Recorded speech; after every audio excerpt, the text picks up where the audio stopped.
Here with more. Alabama Senator Katie Britt, Oklahoma Senator Mark Wayne Mullen was going to be with us, but he was with us earlier in the program. Anyway, Katie, good to see you. How are you? I'm doing wonderfully. Thank you for having me. Okay. It's a great day. First of all, congratulations. I spent 2 wonderful years in Huntsville.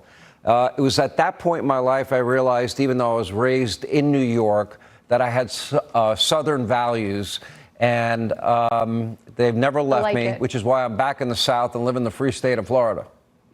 Excellent. Well, listen, we are so excited to welcome Space Command back to its rightful home of Huntsville, Alabama. This is a big moment, and it's all thanks to President Trump. He actually took a look at what was in front of him. He allowed it to be a merit-based decision, and he put national security and the warfighter first. Unfortunately, President Biden chose a different path.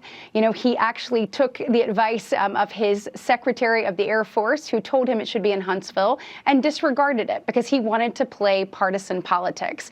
What we saw today, though, is President Trump returning to common sense and putting our national security and our safety first. And listen, Alabama is excited. We welcome this with open arms, and we are ready to get to work. I have said often that national defense means a great deal to Alabama, but today shows that Alabama means a great deal to national defense. So let me ask you this. I think I know the people of Alabama well. I also lived in Georgia for 4 years, and I know the people in Florida really well.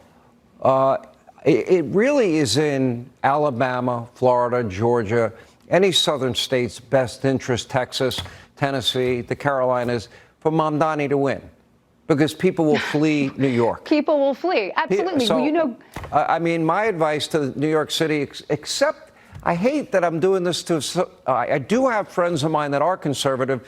They're going to be stuck with this Marxist.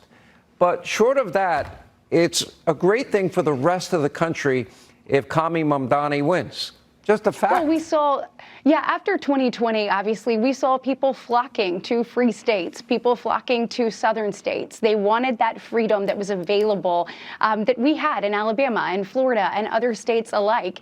And look, at the end of the day, if Mamdani wins, we know that crime rates are going to go through the roof. We know that they will be treating illegal aliens to a 5-star luxury guest experience in New York's hotels once again.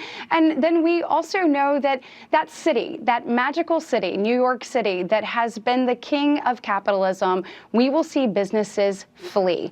And at the end of the day, that's not what's great for our country. What we need is common sense approaches. We need the Republican ideals of putting more money back in taxpayers' pockets and making sure that we have safe streets. It's just common sense, and that's what New York needs. And unfortunately, today we see them continue to move further to the left. Every Wall Street firm, every bank, every major bank, every investment firm in New York, half their office is already in Wall Street South. That would be South Florida. Well, we want them to come to Alabama. Well, we might have a little competition here. Well, I'm ready for it. All right. Congratulations, Senator. Appreciate your time.